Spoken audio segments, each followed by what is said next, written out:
Boa noite a todos. Que Jesus nos inspire e nos oriente sempre, que é sempre essa nossa gratidão e a nossa conduta. Como ele já disse, nós vamos seguir hoje falando de prece. É a continuação do capítulo 27. O título do capítulo: Pedi e obtereis.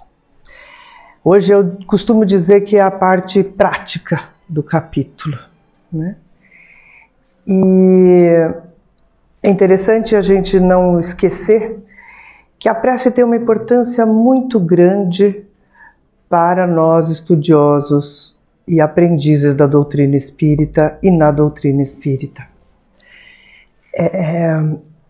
A gente pode até, que já foi até meio dito, não vamos entrar na abordagem do histórico da prece, mas a prece tem muita importância.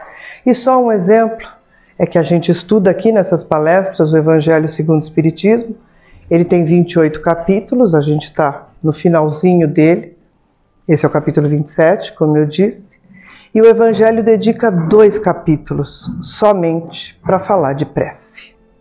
E nós aqui, algumas semanas, quem está vindo e já está vindo na sequência, não vai mudar o assunto por hora. Nós vamos seguir falando de prece, porque é muito importante, né?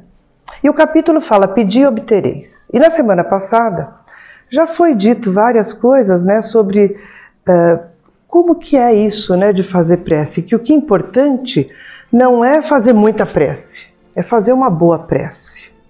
Que o importante é colocar o sentimento na prece que fazemos. Que a forma não é importante. Mas o importante é que, assim, o título do capítulo nos diz: pede, você consegue. Pedi e obtereis, A linha A liga a linha B. E a gente às vezes não sente isso, porque nas nossas inquietações, nos nossos momentos em que junta, porque quando a gente tem desafio, nunca vem sozinho, Sempre vem de bando, de balde.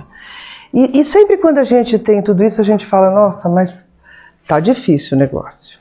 Mas já aprendemos que não adianta fazer prece automática. E que prece não é misticismo, como se acreditou por muito tempo. É esta a grande transformação, ou a grande contribuição que a doutrina nos traz. Porque a doutrina, num momento de maior evolução, de maior conhecimento científico, nos mostrou o aspecto fluídico, o aspecto material da prece. E isso também se falou na semana passada, que é a primeira parte do capítulo. Nós vimos que existe uma linha, um canal fluídico que se estabelece entre nós, aqui encarnados, com a espiritualidade. E aí vem a grande mensagem da doutrina, a sua grande base, que é a nossa imortalidade.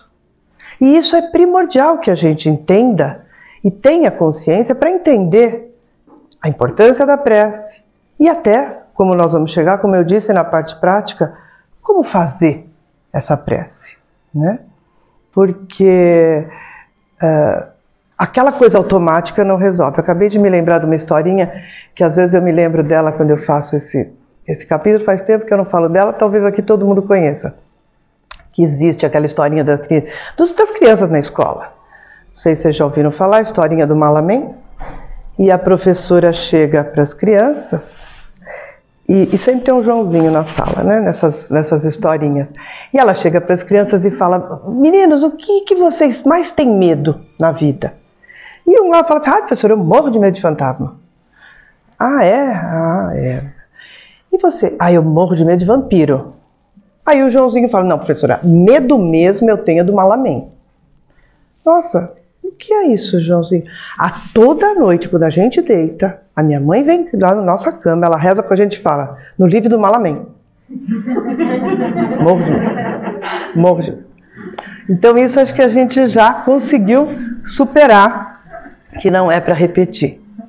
Mas esse capítulo na prece, na parte prática das preces, ele nos fala que as preces têm que ser claras. elas têm que ser inteligíveis, ou seja, não é para a gente vir e fazer palestra, né? Tem gente que quando começa a fazer palestra, respira e começa, parece campanha política, né? Também não. Prece é simples, prece é objetiva, prece é sentimento. E até aí tá até bonito, né? Legal e tal, mas e daí? É fácil saber como fazer isso? Aí nós vamos nos utilizar do recurso que a doutrina nos mostra. Falamos de influência espiritual, falamos da espiritualidade. Aqui também ele nos fala da importância de fazermos prece para os desencarnados. Então, voltamos a falar na nossa imortalidade. Nós aqui, encarnados, um mundo espiritual, nós em processo de evolução, e com certeza quando fazemos prece, elevamos o nosso pensamento a Deus, a Jesus, o grande protetor, amigo, mestre deste planeta, e a toda a espiritualidade amorosa que nos inspira e que nos orienta e que nos protege. Tendo consciência disso, nós vamos entender que a prece, ela é uma conduta de vida. Ela é uma forma de nos mantermos constantemente em comunhão com Deus.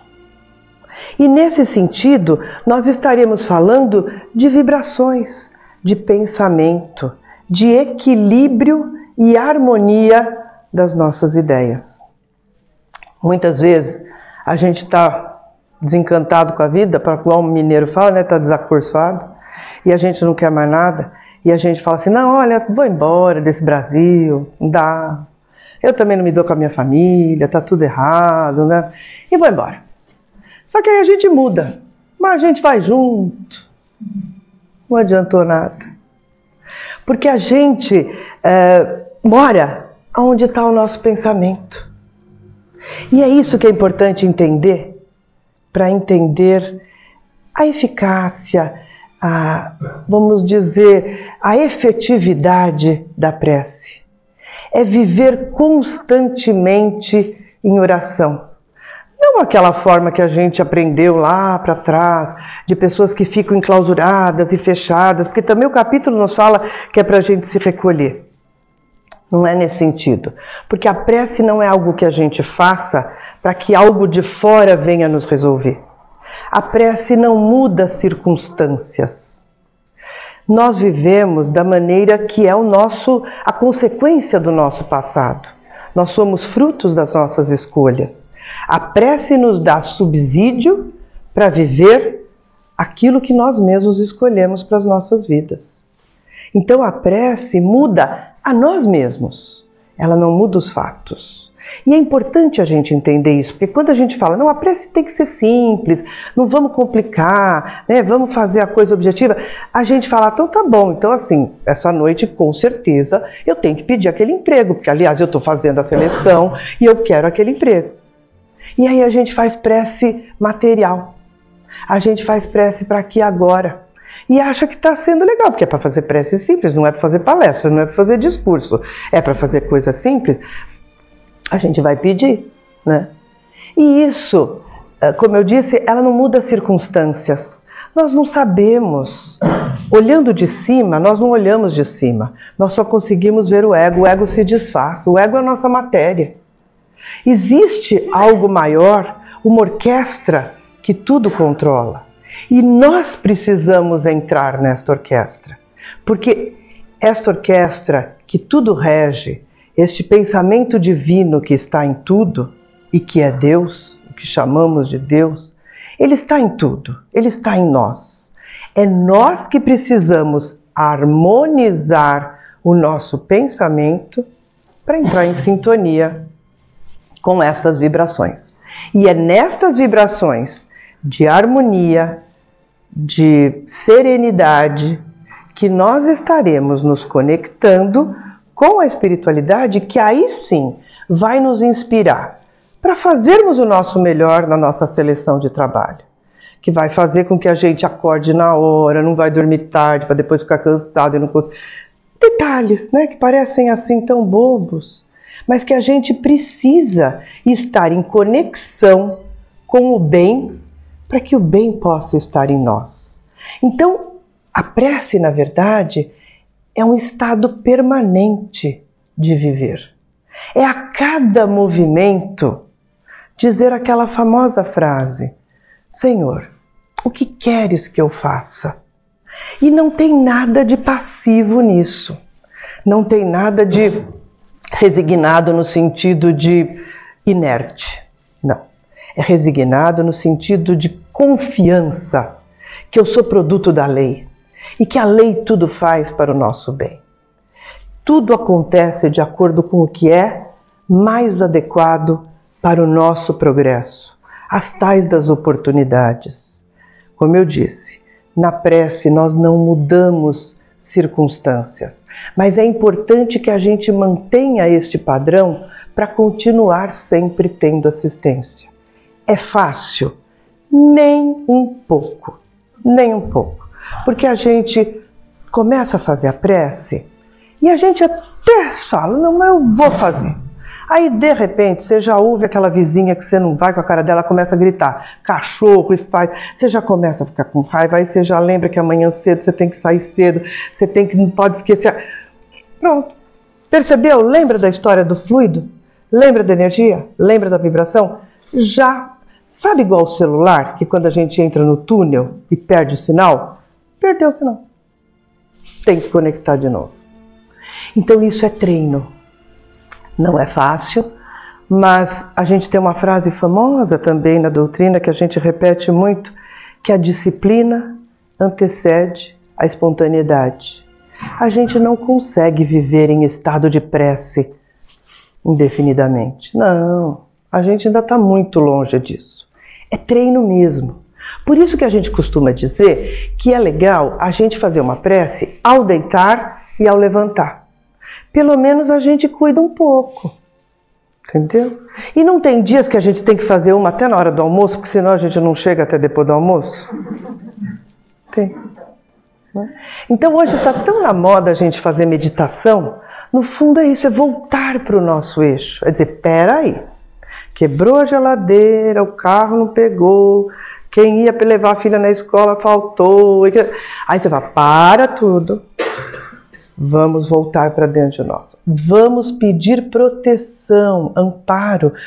Pode ser que nada daquilo se modifique naquele momento, mas nós com certeza olharemos para aquela situação com uma maneira mais serena, mais equilibrada. E esta é a única forma de seguirmos enfrentando os desafios. Porque, como eu disse, a gente é produto de nós. Muitas circunstâncias, nós não estamos no lugar errado. Tudo acontece da maneira como deve ser. Não tem erro de cálculo. As coisas são exatamente como devem ser. Então, se eu estou onde eu devo estar, se as coisas acontecem como devem ser, cabe a mim ter serenidade, ter equilíbrio e ter a confiança desta parceria.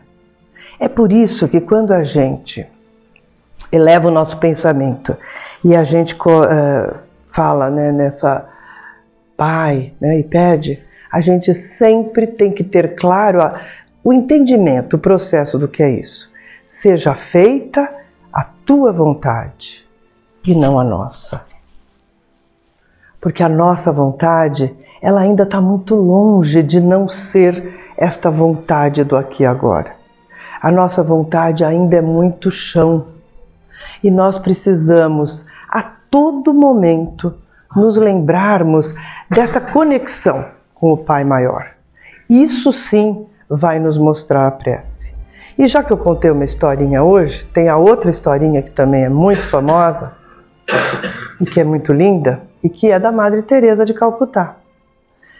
Que ela um dia, todo mundo, né, quando as pessoas são especiais, gostam de fazer pergunta, até parece que vai ser fácil ser como essas pessoas. Mas o jornalista chega para ela e fala, Madre, a senhora, né, tão dedicada, né, como é que a senhora fala com Deus?